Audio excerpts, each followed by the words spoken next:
This London primary school has improved both behaviour and academic performance by taking sport into children's playtime.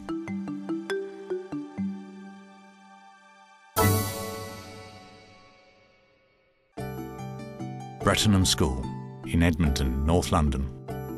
Walk through the empty corridors during lessons and you're struck by one thing.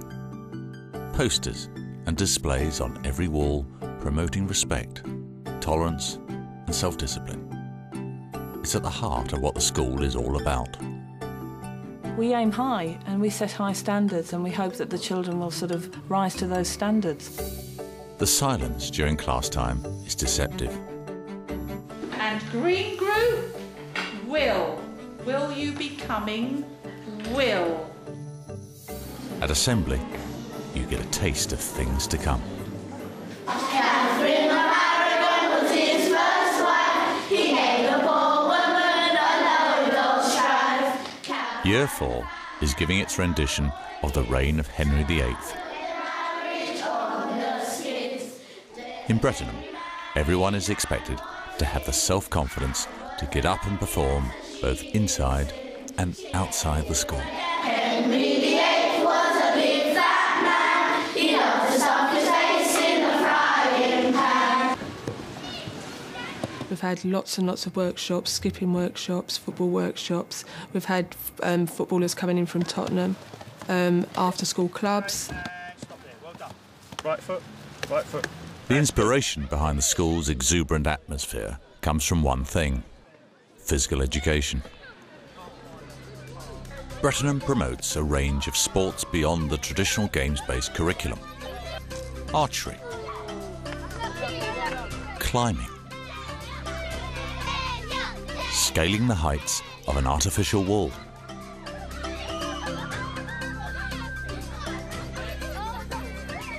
reaching for the sky on a bungee trampoline.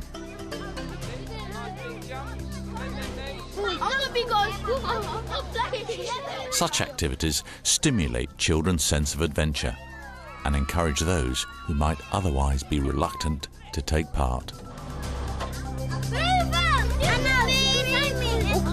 We make sure that all our PE lessons are fully inclusive, all children are involved. We often differentiate activities for different groups, and the children all move at their own pace, but they're all being challenged constantly. One at a time, you're going to play a rally. They're being challenged by adults who ask key questions. They're being challenged by adults who are talking about performance and improving performance all the time. And the children really, really thrive on it.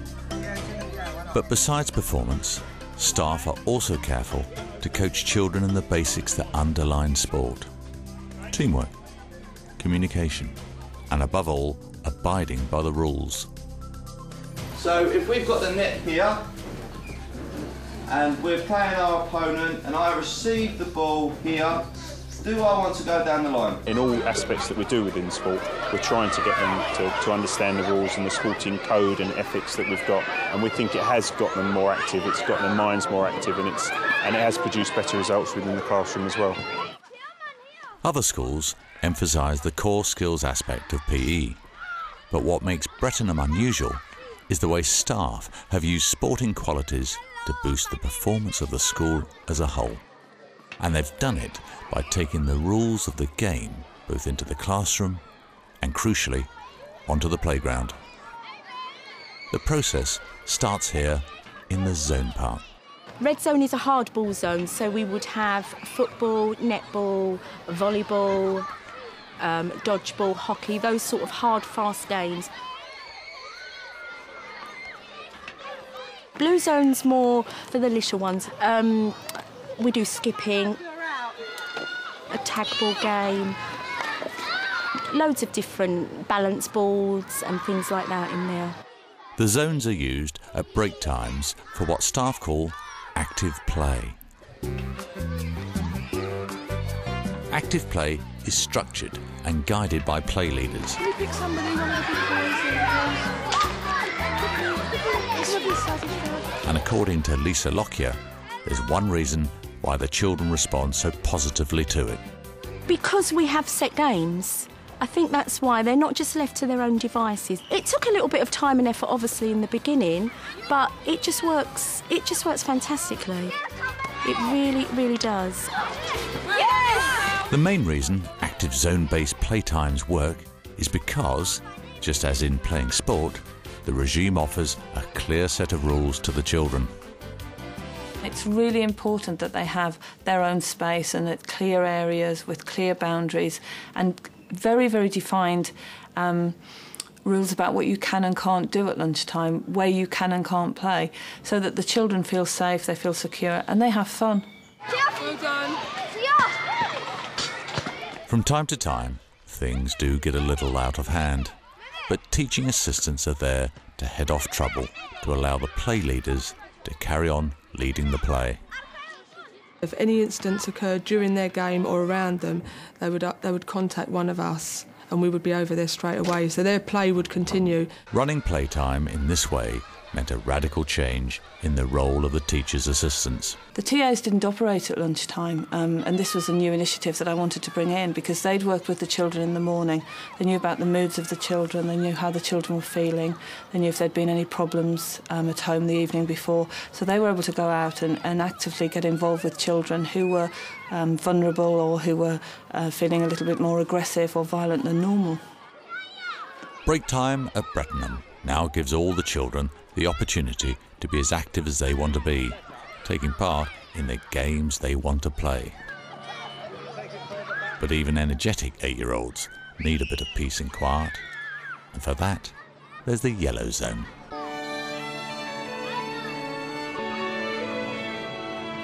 Some children want to run around and let off their energy, but here they can just be quiet, relax, escape from schoolwork, really, so that they can just be themselves for an hour. In the play zones, unusually, all ages mix together. Doesn't that open the door to accidents, or worse, bullying? Not at all. When the zones first got introduced, I hadn't long started here, and when they said Key Stage 1 and Key Stage 2 was going to mix together, I thought, oh. But it's fantastic because you get the Year 6 boys as well as girls saying, excuse me, mind that little one. So it's no bullying at all. We were quite nervous before we introduced the younger ones to mix with the older ones in red zone and blue zone. We were all ready for things to go wrong, but it was fine that week. The older children loved it because they could talk to the younger ones and involve them and felt really grown up and mature in that way. And the younger ones loved to be involved.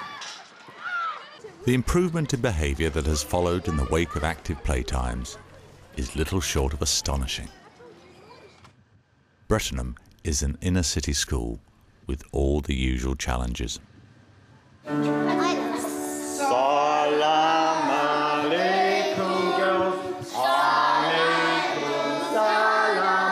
We have a very mixed intake of children from all kinds of ethnic backgrounds, many different religions, many different cultures and many different languages.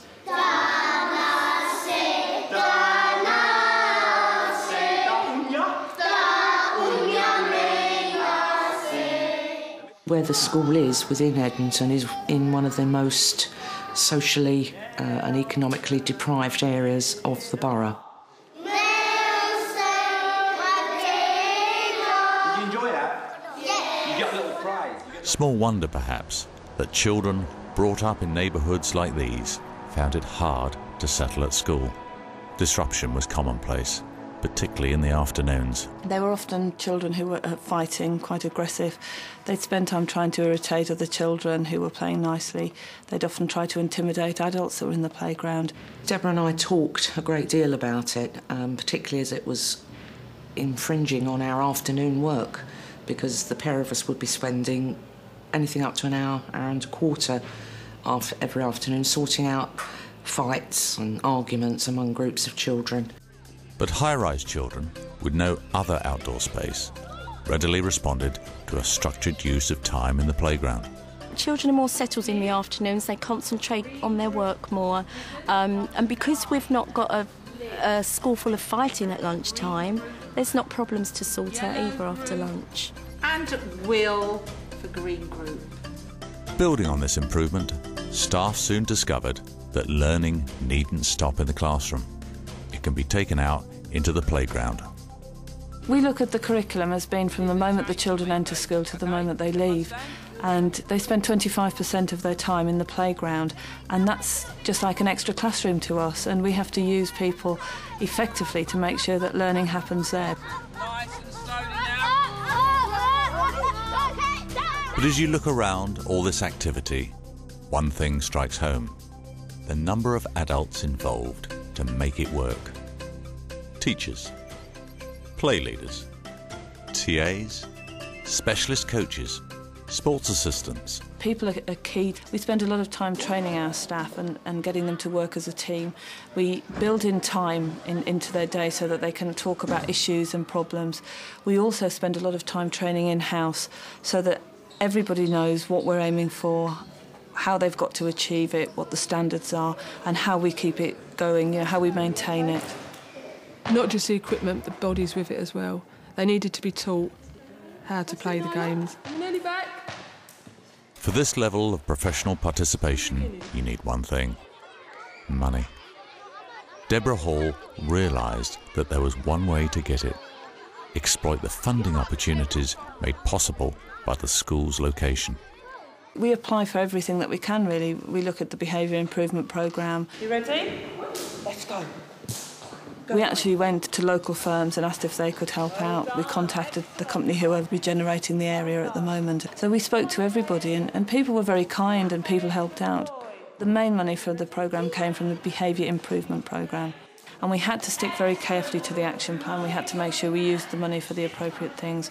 We purchased some key resources which were new, which were the children had spoken about at meetings and said that they would like those activities, and we had those in the playground. And immediately there was a reduction in the number of accidents, a reduction in the number of incidents, and the children were very, very more focused in the afternoon. It's the end of another day at Breton. Children file into the school hall once again. It's the weekly award ceremony. Another knock-on from sport. We start off with the attendance award, and this week it's 3L. As a reward for academic achievement, good behaviour or overall performance, children get Olympic-style medals. Let's have the girls' football team out and have their report about their match this week. Out through the game, there were some passes going on. Then Best Day passed to Alceda, and Alceda passed to Tasmin, and Tasmin passed back to Best Day. And Best Day done a wonderful shot. The constant reference to sport is this school's way of improving both behaviour and academic performance. And by looking at the children's faces, you know it works.